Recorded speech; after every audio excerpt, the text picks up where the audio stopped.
Doa syafaat menurut Kristen itu apa sih? Biar mereka mengerti. Mungkin boleh Pak Cipto menjelaskan tentang doa syafaat dalam Kristen, mungkin lebih ini ya. Silakan Pak Pastor. Iya, kita bersyukur dalam iman kita kan, karena itu tidak dihuni oleh ajaran-ajaran yang ria. Ria itu artinya merasa puasa 1 bulan bisa menyucikan atau mencicil dosa, atau amal pahala bisa mencicil dosa. Itu berarti ria, karena mencicil dosa itu nggak bisa dari puasanya manusia, nggak bisa menjadi tabungan untuk mencicil. Karena itu dalam iman kita diminta untuk apa? Saling mendoakan. Ini kalau berbicara tentang syafaat itu tadi ya, harus punya pasukan pendoa. Karena itu kita berdoa dan mendoakan. Nah, karena itulah kita menaikkan syafaat, karena adanya apa? Kerendahan hati, mengerti bahwa kita ini kotor. Karena sesuatu yang kotor tidak bisa dibersihkan oleh yang kotor. Yang berdosa tidak bisa membersihkan yang berdosa, gitu. Karena itu dibersihkan hanya oleh Sang Suci saja yang bersih. Nah, kalau kita melihat dari rentetan dari sejarah, Daniel pun mengaku apa yang pernah dilakukan, dan dia juga mengaku dosa dan berdoa. Lalu didukung pasukan pendoa pula. Yakobus 5 ayat 16, coba kita baca. Karena itu kita kalau mau doa kita menjadi ingat, doa orang benar kan besar kuasanya. Maka kita perlu menaikkan syafaat, perlu menaikkan doa. Karena pertama-tama bukan meminta untuk diri sendiri. Karena doa orang Kristen berbeda dengan dari RT lain, yaitu meminta-minta. Kita tidak molok yang lain ya, tetapi kalau dari iman kita adalah bukan meminta-minta. Karena kita bukan sebagai hamba saja, tapi kita adalah sebagai pewaris. Nah, Yakobus 5 ayat 16. Ayat 16 ya. Betul. Mengatakan apa? Karena itu hendaklah kamu saling mengaku dosamu dan saling mendoakan. Nah, ini berarti berbicara syafaat, naikkan dulu. Kenapa saling mendoakan? Karena kita punya Markus 4:20. Saya tuntaskan dulu Yakobus 5 ayat 16. Hendaklah kamu saling mengaku dosamu dan saling mendoakan supaya kamu sembuh. Doa orang yang benar bila dengan yakin didoakan sangat besar kuasanya. Bukan doa secara benar. Karena itu dalam iman kita tidak ada misalnya sujud sembahmu kurang garisnya kurang lurus, itu pasti bukan iman Kristen. Menghadap kota tertentu pasti bukan iman Kristen. Saya tidak bicara agama tertentu, tapi itu penyimpangan-penyimpangan yang dilakukan oleh Yerobeam diantaranya, menyuruh umatnya menghadap ke satu kota, ke kota Gilgal pada saat itu. Nah, ini karena itu bukan doanya secara benar, tapi doa orang yang benar. Mau orangnya merasa cuci tangan, cuci wajah, ataupun bajunya putih, merasa dirinya paling suci, tapi kalau hatinya itu penuh kebusukan, tetap saja ya berarti dia kotor. Kalau hatinya merasa bisa mencicil dosa melalui amalan puasanya, maka itu kotor. Yakobus 5 ayat 16 mengatakan itu. Karena itu dikatakan doa orang benar bila diyakin dengan didoakan sangat besar kuasanya. Ini seturut dengan Markus 4 ayat 20. Saya masuk ke Markus 4 ayat 20. Bahwa orang Kristen kalau kita berdoa, kita berbuah 30, 60, dan 100. Berbuah itu berarti kita menjadi bukan peminta-minta, tapi memerintah bersama Kristus. Berbuah 30, 60, 100 bukan sekedar diartikan keuangan.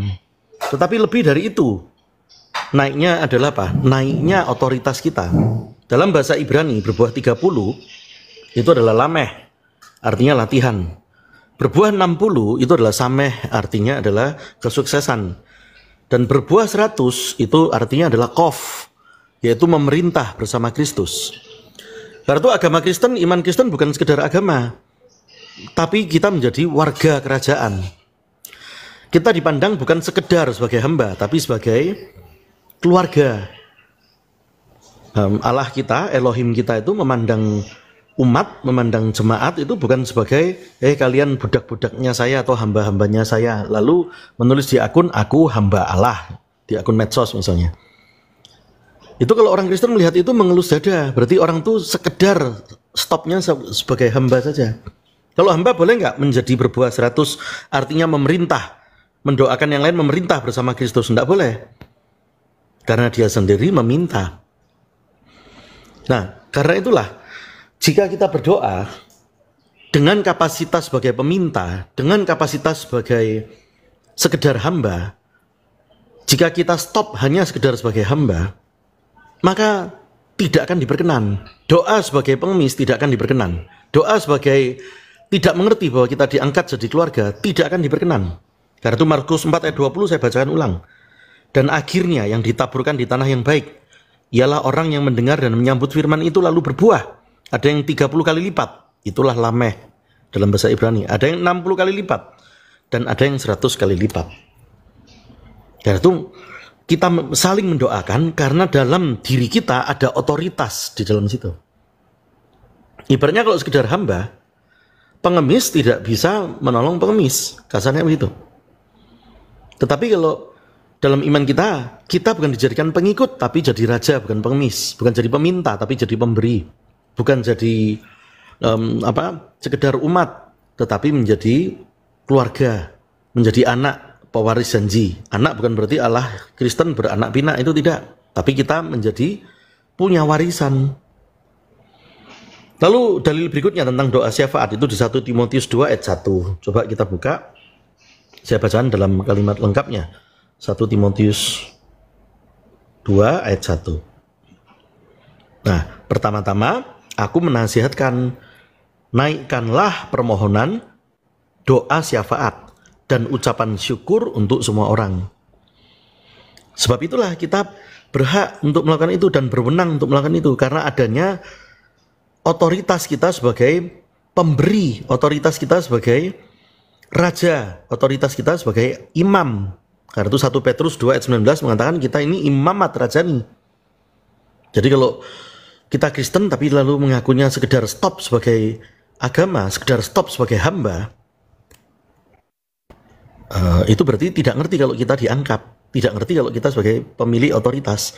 Kalau berdoa kita adalah seperti orang yang meminta-minta, maka dikatakan seperti orang yang berkaca di cermin. Ada dalil itu ya. Orang yang lupa identitas sebagai orang yang ditebus, dia seperti orang yang bercermin di cermin, baru sebentar aja bercermin, nggak berapa lama, lupa sama wajahnya.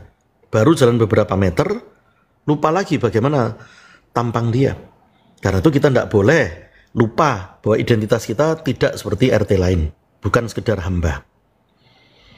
Bukan sekedar sebagai umat, bukan sebagai sekedar pengikut, tapi dijadikan sebagai raja, bukan prajurit, tapi jadi raja, bukan hamba, tapi pewaris janji, bukan jemaat, tapi jadi keluarga. Itulah kita bersyukur dalam iman Kristen seperti itu. Nah, 1 Petrus 2 ayat 1, 1 Timotius 2 ayat 1 tadi sudah saya bacakan ya. Karena itu doa syafaat bukan sekedar berdoa, tetapi saling adanya pengakuan bahwa kamu punya otoritas, aku punya otoritas. Kamu mendoakan aku mendoakan kamu. Kita mendoakan bangsa, kita mendoakan setiap orang yang kita naikkan. Kalau kita lihat gembala-gembala seperti Yong Icho, termasuk yang paling ternama ya dari Korea Selatan, begitu besar, salah satu gereja yang terbesar di dunia secara jemaat maupun secara ini, kalau dia kemana-mana selalu bawa pasukan pendoa. Karena itu perlunya didukung pasukan pendoa itu, pastikan punya pasukan pendoa. Matius 18 ayat 19 juga berikutnya mengatakan tentang pentingnya kita punya pasukan pendoa. Karena saling kita mengerti bahwa statusnya kamu punya otoritas, aku punya otoritas. Kamu bukan hamba, kamu raja, kamu anak, aku juga adalah anak, aku juga adalah pewaris janji. Kita lihat dalam Matius 18 ayat 19, saya baca dalam kalimat lengkapnya.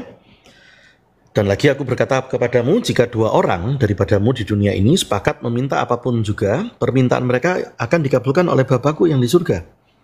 Sebab di mana 2 atau 3 orang berkumpul dalam namaku, di situ aku ada di tengah-tengah mereka. Karena itu tidak main-main. Berbeda dengan kalau sekedar bagaimana mengatakannya? Bukan tidak boleh orang yang misalnya orang yang apa? Yang orang yang berhutang contoh saja, mendoakan orang yang berhutang. Boleh-boleh saja. Tapi bagaimana dia bisa mengangkat? Karena itu kalau orang ria itu ibaratnya orang berhutang. Karena dia merasa bisa mencicil dosa sendiri. Kalau orang yang ria merasa bisa membersihkan diri sendiri, lalu mendoakan juga orang yang lain, malah terhalang. Karena bukan mengaku bahwa Sang Kudus saja yang membersihkan dari dosa, tetapi malah meyakini pahala ataupun puasa 1 bulan bisa membersihkan dosa. Jadi sungguh memuakkan kalau didoakan misalnya, wah ini karena bajunya putih makanannya paling halal, sehingga janggutnya paling panjang, ataupun kata-kata ini diperkatakan oleh Tuhan Yesus. Dalam itu saya tidak bicara agama tertentu. Dalam Matius 23-27 Tuhan Yesus menegur, jangan seperti orang-orang yang busuk itu, merasa bajunya paling putih, artinya karena jubahnya, karena tata ibadahnya, merasa paling benar. Lalu dia berdoa di pinggir jalan-jalan besar, kalau perlu pakai speaker misalnya. Dikatakan oleh Tuhan Yesus, orang-orang seperti itu kuburan, luarnya putih tapi dalamnya busuk. Karena busuknya adalah apa? Merasa bisa mencicil dosa sendiri. Nah, kalau orang seperti ini, orang ria di hadapan manusia aja salah, apalagi ria di hadapan Elohim, di hadapan Allah, Sang Pencipta. Orang yang berhutang mendoakan orang yang berhutang, ya tidak afdol. Orang yang ria mendoakan orang yang berdosa, ya nggak ngangkat itu. Nah, sebab itu doa syafaat ada kedalaman arti bahwa identitas kita sebagai orang-orang yang ditebus, tidak seperti RT lain. Terpujilah Tuhan Yesus.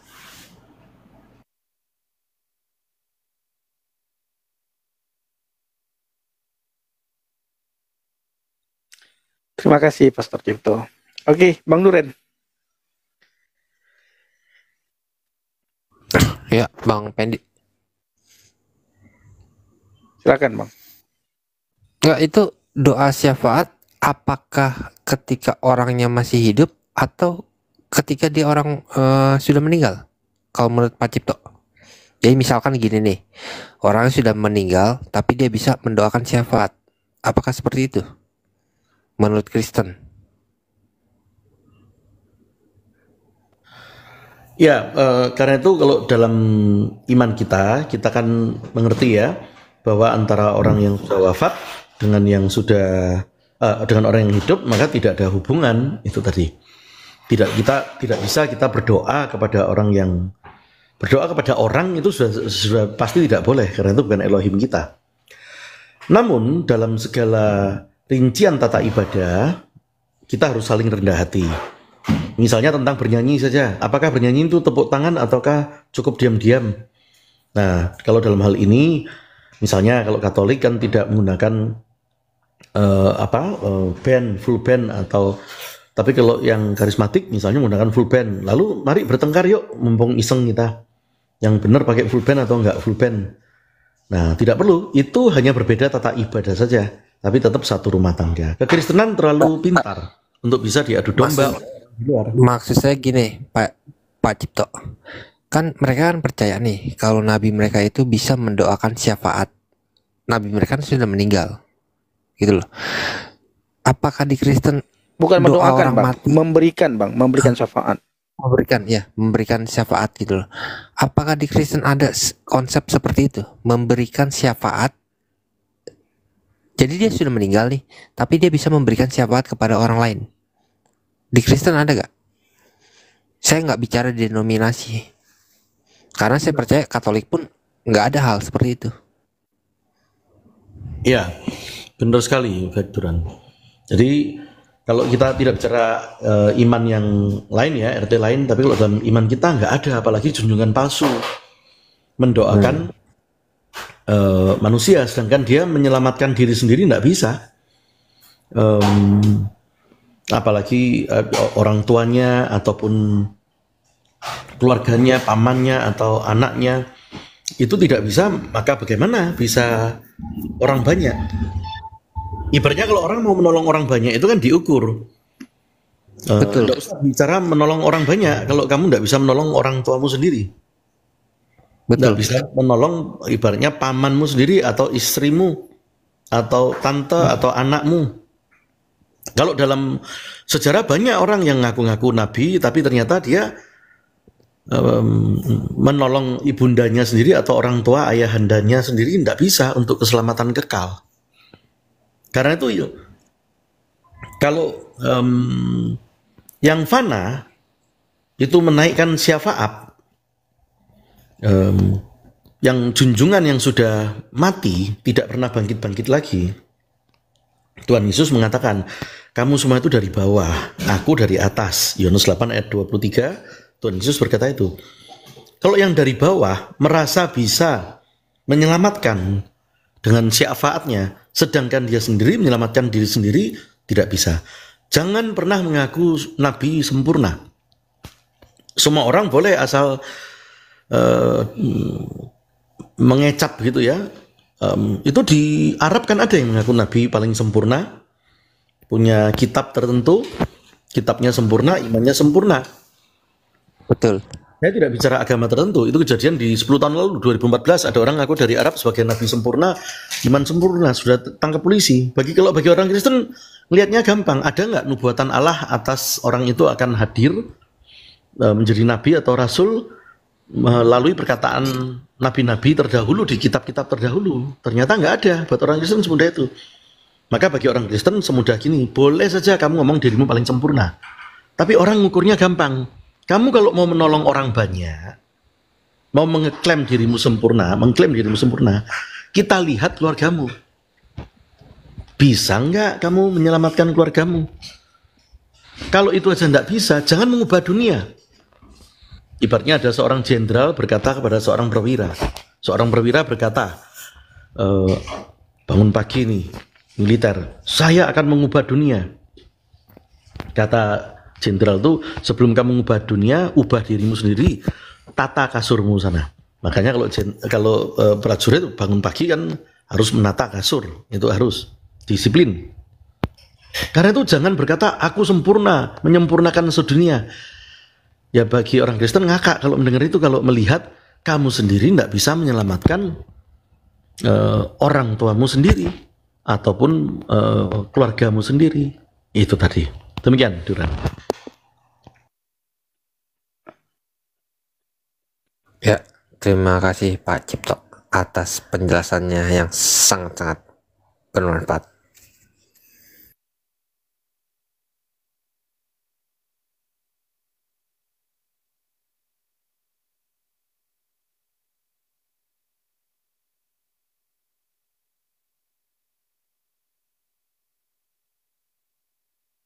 Nah, sekarang saya mau tanya nih ke Bang Fendi nih. Kebetulan kan Bang Fendi dari sebelah. Wasilah itu apa sih, Bang Fendi?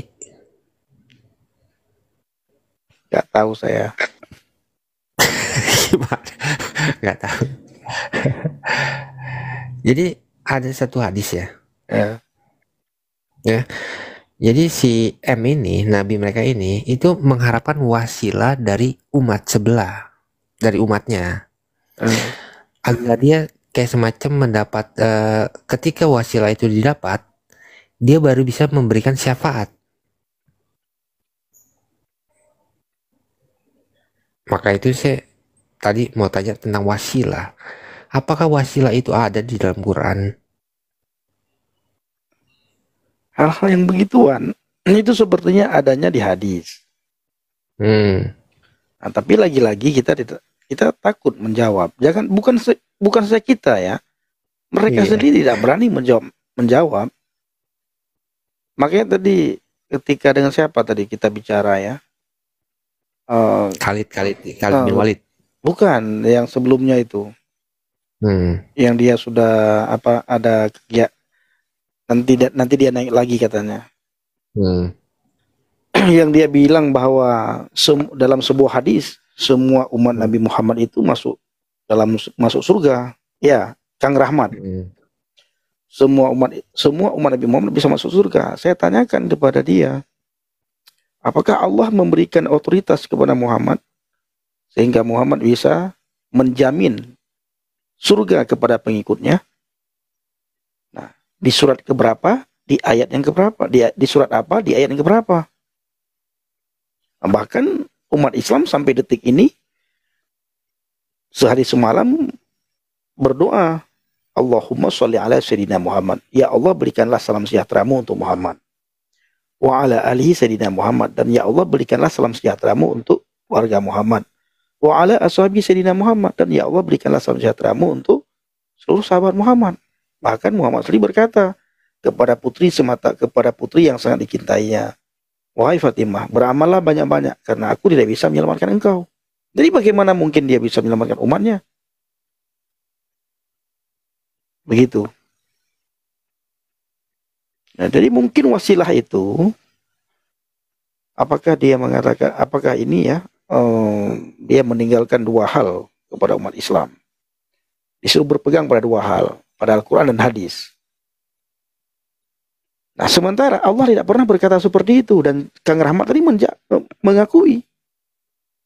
Jadi perintah Muhammad seolah-olah lebih berkuasa daripada perintah Allah. Kenapa? Karena Allah tidak pernah menyuruh untuk berpegang pada hadis. Tetapi Muhammad mengatakan berpeganglah pada dua hal, maka engkau akan selamat dunia dan akhirat. Iya. Pada Al-Quran dan hadis. Allah tidak mengatakan seperti itu. Nah, inilah kehebatan mereka. Tidak boleh bertanya terlalu dalam kepada pemuka agama, nanti bisa murtad, dicap murtad. Ya, tapi kan ini zaman internet. Orang secara diam-diam akan belajar. Secara diam-diam orang akan cari tahu. Dulu waktu kecil-kecil kita boleh, kita ditipu, kita ditakut-takutin. Zaman sekarang mana bisa lagi orang ditakut-takutin? Karena memang ada dalilnya kan ya, Bang Pendi, bahwa nggak boleh terlalu banyak bertanya. Betul nggak? Saya belum dapat hadis itu.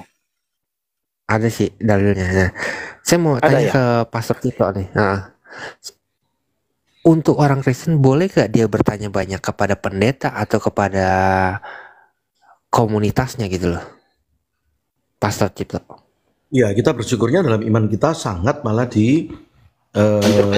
anjurkan bertanya. Hagai 2 ayat 11 dalilnya di sana. Tanyakan pengajaran kepada para pastor, kepada para imam. Jadi kita bersyukur malah diminta kita untuk bertanya. Jadi tidak menjadi ria. Lalu kemudian kita bersyukur dalam iman Kristen kan pegangannya jelas. Nggak ada kitab-kitab tambahan atau nggak ada kebingungan. Misalnya ini kan sudah tahun 2024. Kalau masih bingung mana yang sohi, mana yang doif, itu pasti bukan iman Kristen. Belum ada list yang jelas misalnya, yang ini nomor ini yang sohi, yang nomor itu doif, dan list yang jelas itu pegangannya misalnya dipegang oleh seluruh umat gitu. Ternyata tidak ada. Itu pasti bukan iman Kristen kalau masih bingung mana yang sohi, mana doif. Waktu saya mengatakan sohi, doif itu kan bahasa Arab kan milik satu agama tertentu. Di Arab sudah ada berbagai keyakinan dulu sebelum iman-iman yang lain lebih belakangan muncul. Jadi kita bersyukur tidak ada. Yang sering menjadi keheranan adalah sudah tahun 2024 semodern seperti ini, bahkan orang membuat roket pun bisa ada manual kejelasan. Kenapa kok nggak ada direktori atau manual mana sohi, mana doif secara tegas? Lalu sering misalkan orang menjadi bingung dan menuduh ini doif, bahkan ada yang pernah menggunakan yang doif itu pada saat berbicara dengan apologis itu ya. Jadi diantara orang yang bingung, antar mereka sendiri tidak seragam, tidak sama. Ini apakah sohi ataukah doif? Kalau iman Kristen ada seperti itu? Tidak ada. Karena itu dianjurkan pegangan kita jelas. Dan kalau kita mau bertanya, kita ini jelas Hagai 2 ayat 11 banyak bertanya. Amsal 4 ayat 20 mengatakan arahkan telingamu kepadaku. Yesaya 51 ayat 4 mengatakan, arahkan telingamu kepadaku, doktrin keluar dari aku, pengajaran keluar dari aku. Ya, jadi malah diminta untuk semakin melekat gitu. Demikian Duran. Ya, bahkan disuruh uji ya. Benar. Bahkan kita disuruh untuk bertanya atau menguji sesuatu, segala sesuatunya ya. Sedangkan di sebelah itu ya lo nggak boleh banyak tanya, cukup imani aja. Mungkin ya kalau menurut saya sih itu yang paling besar ya perbedaannya. Karena misalkan kan kita banyak nih pengajaran, apalagi kayak zaman TikTok ini kan ada warna segala macem kan. Kita harus menguji apakah benar itu yang istilah yang sesuai dengan Alkitab atau tidak. Tapi kalau di mereka kebingungan sendiri, kalau menurut saya seperti itu ya. Betul. Ketegasannya tidak ada, Bang. Iya. Bahkan saya pernah tanya gini Bang Pendi. Mazhab tertentu mengatakan habis wudhu itu boleh bersentuhan dengan kulit. Ya. Cuman mazhab tertentu tidak boleh bersentuhan kulit. Ya. Saya pernah percaya seperti itu. Saya bilang, ini kira-kira yang benar yang mana? Kalau misalkan dipanggil oleh Tuhannya, ditanya, oh ternyata wudhu kamu nggak benar nih. Apa kira-kira jawaban mereka? Mereka nggak bisa jawab. Gitu. Ya. Nah, Terus saya pernah bilang begini, Bang. Iya, Bang Pendi. Hukum apa sih yang mereka pakai selama ini? Benar-benarkah hukum Allah atau hukum manusia? Kalau hukum Allah, dari ujung bumi ke ujung bumi, kalau Allah bilang batal, maka batal. Tidak ada yang bisa mengatakan tidak batal. Harusnya sih, iya. Tapi karena hukum manusia ya sesuai dengan kepentingannya. Contohnya, Betul. wudhu yang barusan abang bilang ya. Di Arab Saudi itu ketika naik haji kita melihat di Indonesia ini, ya di Indonesia ini, ketika bersentuhan kulit laki-laki dan perempuan yang bukan muhrim selesai berwudhu, itu batal wudhu. Di rumah Allah, Baitullah yang katanya rumah suci, rumah Allah, itu bukan saja bersentuhan, nempet, bergesekan antara laki-laki dan perempuan yang bukan muhrim. Kenapa wudhu nggak batal? Nah ini sulit sekali dijawab oleh kawan-kawan kita itu. Nah bagaimana ceritanya ini? Di rumah Allah, di mana di Indonesia ini bukan saja rumah, bukan di rumah Allah batal wudhu, tapi di rumah Allah berdempetan, berdesak-desakan antara laki-laki dan perempuan yang bukan muhrim. Kok wudhunya nggak batal? Makanya saya bilang tadi, karena hukum dipakai berdasarkan buah pemikiran manusia, ya sesuai dengan kepentingan manusia tersebut. Iya, sesuai dengan kepentingan. Tapi kalau hukum berdasarkan hukum Tuhan, kalau Tuhan bilang batal, tidak ada satu manusia pun yang bisa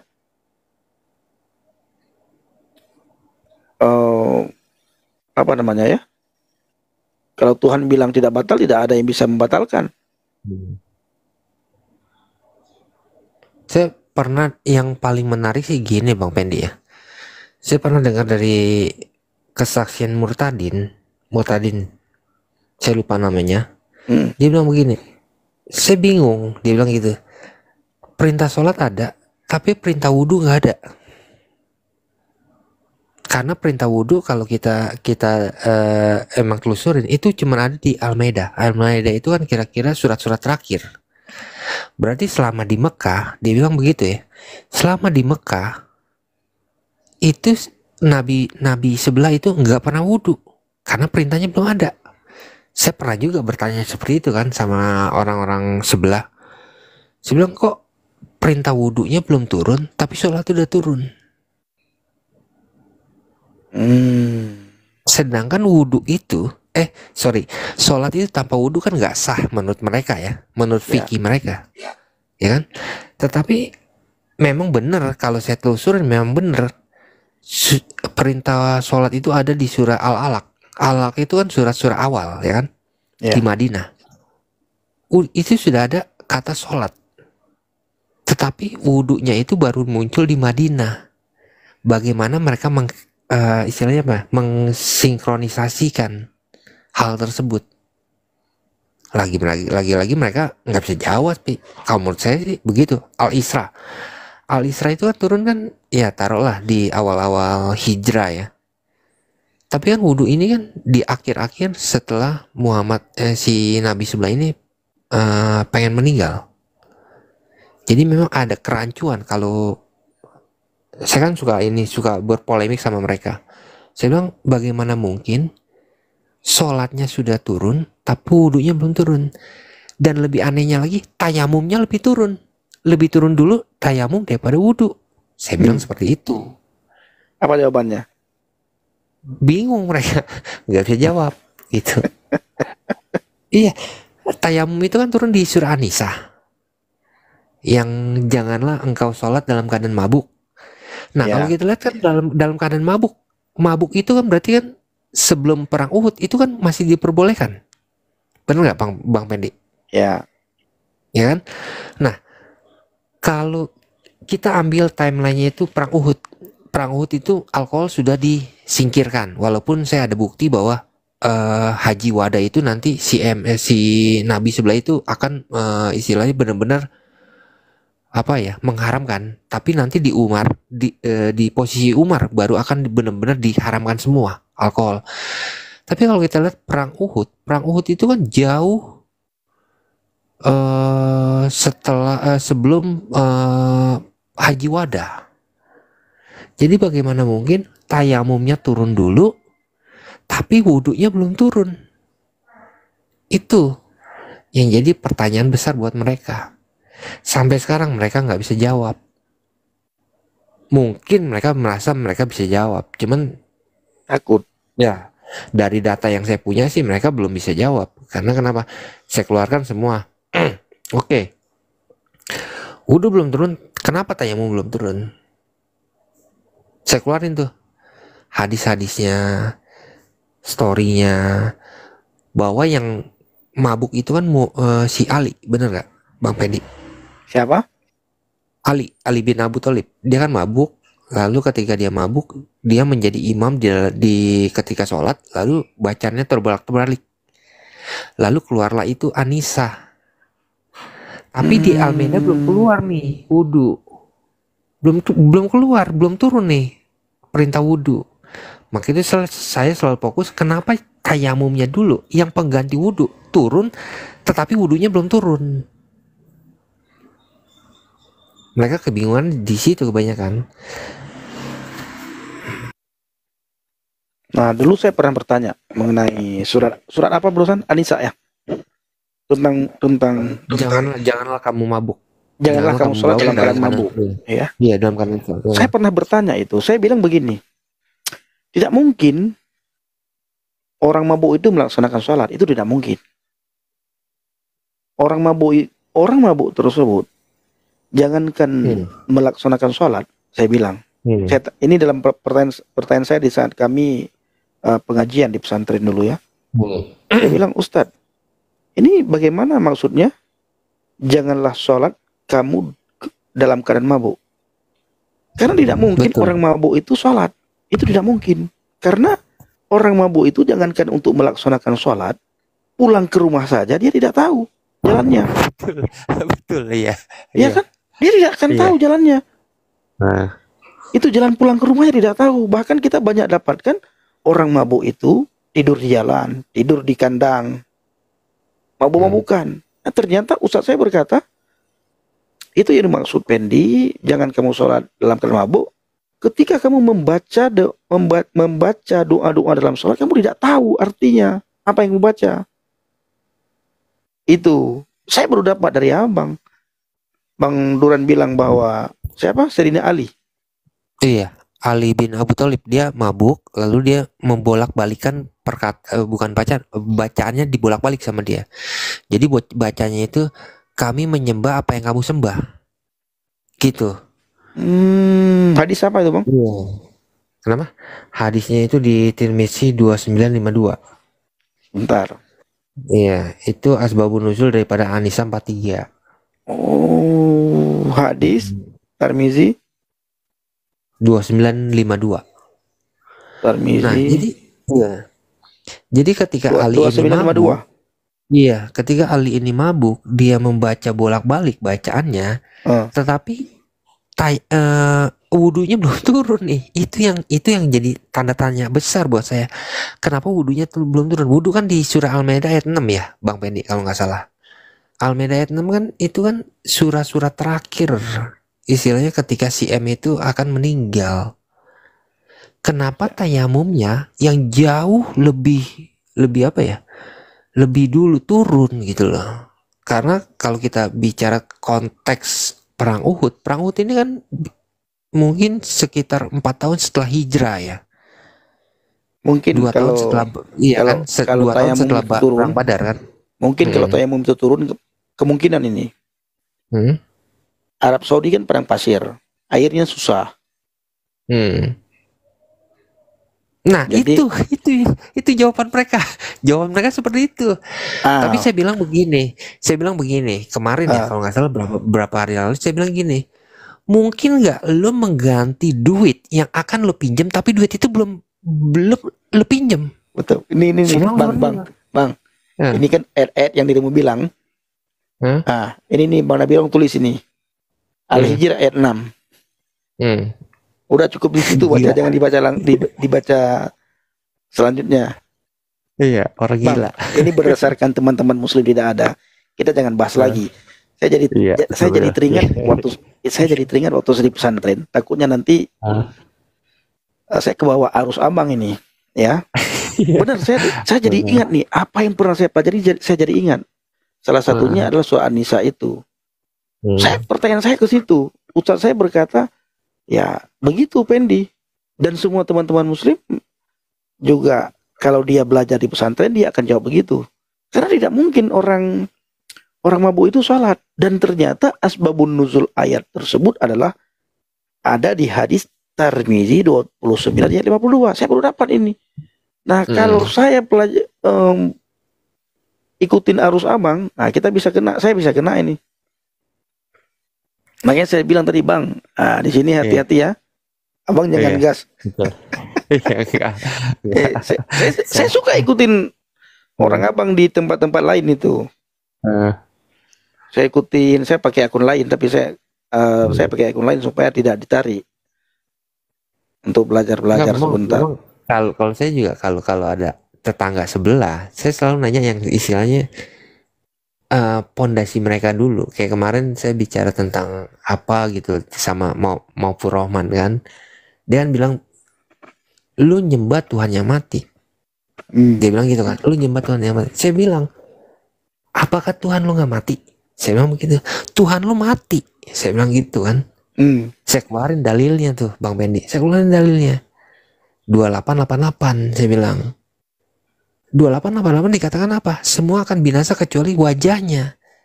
Saya bertanya sama mereka, wajahnya itu apakah zatnya? Saya bilang gitu kan. Apakah wajahnya itu adalah zatnya? Kan bukan. Mereka cuma mengenal bahwa wajah, kaki, segala macam, tetek bengek itu adalah sifat, bukan zatnya. Kalau segala sesuatu akan mati kecuali wajahnya, berarti sifatnya itu tetap ada, tetapi zatnya mati. Saya ajak terus mereka, saya ajak terus, saya bawa ke arah yang memang pemikiran saya. Kalau saya kebanyakan sih seperti itu.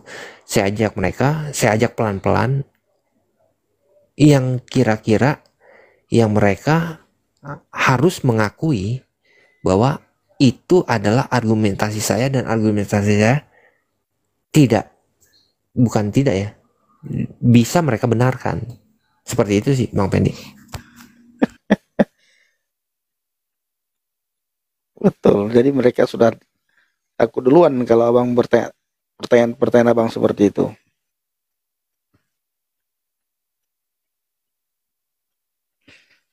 Oke. Nah, kita Bang Nabirong, Ya, malam minggu malam ini. ya kita mau sudahin atau gimana? Karena ini juga biar besok. Ya udahlah, udah nggak ada ontanya. Betul. Kasih juga Onta pastor, takut sekarang pastor Bang, Cito sini, udah, Bang. pastor Cito udah bersemangat 45 tapi kambingnya nggak ada, bingung juga ya. Ada cuman si Bani doang tuh dari tadi begitu ajarin aku ikut gila kayak kalian. Padahal udah jelas ya di Qurannya bilang. Iya. Itu Al-Hijr 6 udah dibilang kepadanya yang diturunkan Quran itu kan orang-orang gila. Lo ikutin aja itu. Itu kan orang gila itu. Tapi Bang Nabirong, mereka selalu bilang begini, loh itu kan perkataan orang musyrik. Tapi mereka lupa ayat 11. Ayat Iya. 11 kan mereka seharusnya mereka tahu ayat 11 kan yang memasukkan kata-kata itu kepada orang musyrik kan si Tuhannya mereka. Benar nggak? Iya. Berarti Tuhan mereka mencaci nabi mereka. Kadang-kadang lucu tak. Tapi tadi yang Bang Pendi bilang saya ketawa sendiri tahu. Waktu Bang Pendi bilang kalau bersentuhan dengan wanita itu harus wudhu lagi ya Bang ya. Iya. Karena Harus wudhu najis lagi. ya. Najis ya apa sih? Batal wudu, nggak najis, batal wudu karena bukan muhrim. Karena bukan muhrim. Iya, jadi artinya setara dengan kotoran. Karena kalau kita nyentuh kotoran juga harus wudhu lagi. Jadi Harus perempuan bersihkan itu, lagi kan. perempuan itu kasihan sih sebenarnya ya kalau di mereka ya. Masa setara dengan itu? Aduh, saya bilang. Enggak, yang lucunya, yang lucunya Bang, kenapa di rumah Allah, di Baitullah, di Ka'bah itu Boleh. boleh bahkan berdesak-desakan lagi laki-laki dan perempuan yang bukan muhrim. Tapi katanya lain mahsab. Makanya saya bilang hukum yang mereka pakai itu adalah hukum Manusia. manusia, bukan hukum Tuhan. Kalau hukum Tuhan, kalau Tuhan bilang A sampai ke ujung bumi kita pergi tetap A, nggak akan berubah jadi B jadi C. Mungkin itu Bang yang 72 golongan itu ya, 73 golongan itu nanti, tapi hanya satu golongan yang benar. Artinya mereka masih bertanya, golongan mana nih yang benar? Iya, berarti masih misteri tuh ya. Misteri itu. Enggak, kalau kita pelajari, ya ini kalau kita pelajari mazhab mana yang benar? Pengikut Kristus. Yesus katakan, Ya. akulah kebenaran. Betul. Inilah yang benar, yang mereka cari selama ini. Hanya ada satu kan? Tapi mereka tidak tahu itu. Tidak tahu itu karena belum dibukakan. Saya baru dapat hal itu ya ketika kemarin di Jayapura bertemu dengan yang saya ceritakan sama Abang. Ya. Seorang ibu-ibu dari Makassar kan. Mm. Kita sempat diskusi panjang lebar. Dia bilang ya kebenaran itu Bang Pendi yang belum didapatkan orang. Ini tugas kita. Coba bayangkan kata dia, kata ibu itu. Dari segala suku bangsa sekarang sudah Tuhan panggil. Apa tujuan Ya. Tuhan? Memanggil dari segala suku bangsa. Bang Pendi dari suku Aceh, saya dari suku Makassar, suku Jawa itu sudah banyak, Chinese sudah banyak, Batak apalagi, Nias apalagi, Papua apalagi, supaya kita bisa berbicara dengan bahasa kita kepada suku kita masing-masing katanya. Nah, baru nanti kalau Injil itu sudah disebarkan ke seluruh dunia, baru kesudahan zaman itu apa ayatnya? Yang mana? Ketika Injil diberitakan kepada seluruh dunia, Ya baru itu kesudahannya kan? kesudahannya akan datang kan? Nah itu, ini sudah mulai katanya. Sampai dia bilang, bayangkan Bang Pendi kita selama ini jarang berpikir dan tidak pernah kepikirkan. Ini gara-gara Bang Duren lagi ya. Kita sudah dia ungkit-ungkit lagi. Ke Baitullah naik haji katanya. Kita pergi ke rumah Allah untuk beribadah. Tapi kita tidak masuk ke Ka'bahnya. Kita beribadah di pekarangan Ka'bah. Bukan masuk ke dalam Ka'bah, dalam rumah Allah. Nah, yang dimaksud rumah Allah itu apa? Sebenarnya katanya. Apakah benar-benar dalam Ka'bah itu rumah Allah atau di pekarangannya? Dan ternyata kalau saya melihat, saya berpikir selama ini kita ini beribadah, kita lihat mereka itu tidak pernah mereka masuk ke dalam rumah Allah itu, ke Ka'bah itu. Orang khusus yang bisa. Orang khusus. Izin khusus ya. Dan Jadi orang-orang mungkin khusus itu ya. kalau di apa di Kekristenan atau di Yahudi zaman dulu pada saat di Bait Allah itu kan ada yang di pelataran, ada yang di Betul, ruang kudus dan ruang maha kudus kan gitu kan. betul. Nah, begitu juga ketika mereka katakan selama ini kepada kita bahwa kita menyembah manusia, mereka lebih parah. Kalau mereka mau jujur, tapi mereka tidak mau jujur. Mereka bilang, oh kami tidak menyembah, kami mengikuti. Apa bedanya mengikuti dengan menyembah? Ya. Kamu tidak mau menyembah supaya kamu tidak sama dengan kami orang Kristen, ikut-ikutan. Akhirnya kamu katakan, oh kami tidak menyembah, kami hanya ikut. Nah, sementara Allah tidak pernah katakan kamu ikutin perkataan manusia. Seperti tadi bang, Allah tidak pernah menyuruh dalam Al-Quran berpegang pada hadis. Ya. Tapi itu Nah, kan ini. pesan terakhir, Pak. Iya, pesan terakhir. Itu wasiat, Pak. Wasiat kan? Nah ini bang, Ya, kemarin Bang Penny, Bang Birong kemarin Edis kan ngebahas tuh menuhankan ya kan? Oh iya, iya. Surah 9 ayat 31 ya kan. Seminggu itu. Tapi seminggu mereka itu, memang iya, mereka memang banyak yang sudah mengakui bahwa mereka itu menuhankan nabi mereka betul. sesuai dengan At-Taubah ayat 31. Itu.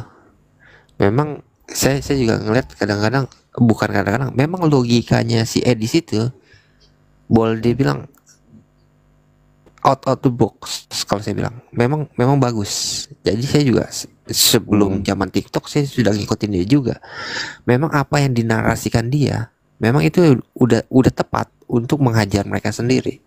betul. Mereka bilang kan kita menuhankan manusia, tetapi justru mereka yang menuhankan manusia. Mereka menuhankan si M itu karena mereka lebih mengikuti si M daripada si Tuhannya. Gitu.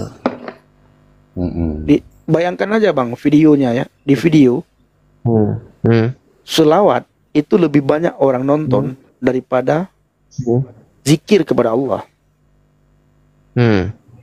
Memuji Allah dengan memuji Muhammad, itu orang lebih banyak menonton memuji Muhammad, dan mereka lebih banyak memuji Muhammad daripada memuji Allah. Sementara dalam hadis Muhammad sudah katakan, jangan kamu memuji aku seperti orang-orang memuji Isa al-Masih binti Maryam. Oh sih, iya. Sudah Iya, diingatkan. ada hadisnya itu. Iya, sudah diingatkan. Jadi sebenarnya siapa yang menyembah manusia? Betul. Bahkan Masjid Nabawi aja itu kalau sesuai dengan hadis itu tuh si M itu nggak memperbolehkan. Janganlah engkau mendirikan istilahnya masjid di atas kuburan para nabi. Tapi kan Masjid Nabawi itu kan didirikan di atas kuburannya si M. Benar nggak Bang Penny? Ya, Iya kan? Jadi mereka sendiri sebenarnya saya nggak tahu mereka lebih mengikuti ulama mereka atau lebih mengikuti nabi mereka. Karena nabi mereka justru menolak, jangan engkau mendirikan kuburan para nabi itu untuk dijadikan sebagai masjid. Tapi mereka menjadikan masjid di atas kuburan si M, yaitu Masjid Nabawi. bayangkan Gitu. kalau si M itu mereka bisa gambarkan itu bagaimana coba? Rambutnya saja itu Wah. dicium-cium di Indonesia ini. kemarin ada yang begini Bang Penny. Bang, jangan lagi dilanjut. Mereka bilang, iya. Ini Enggak, mereka bilang gini, open cam ya kan? Saya bilang, ngapain gua open cam? Lu kasih gambar, nggak usah lu kasih foto, lu kasih gambar. Saya bilang gitu, lu kasih gambar. Kalau lu bisa kasih gambar, gua open cam. Saya tantang itu mereka nggak ada yang berani. Mereka nggak ada yang berani, bener kan Bang Nabirong? Bener, Iya. mereka nggak ada yang berani ya kan? Nggak ada. Kan kita sering kayak gitu kalau udah mulai suruh open cam, itu aja dia penakut. Ya Iya, kan? Kalau di open cam, gue open cam gitu ya nggak? Karena kan seharusnya kan argumen lawan argumen, nggak usah lu Betul. argumen lawan muka. Buat apa argumen lawan muka? Lu bantah dong argumen gue. Bener gak argumen gue? Lu bantah kalau nggak bener gitu. Jangan argumen lawan muka. Buat apa? Iya. Ya Allah ini juga bilang kan mengenai foto-foto itu. Nah, kita kalau jawab gampang saja, semua nabi itu difoto kok. Kenapa nabimu tidak bisa difoto?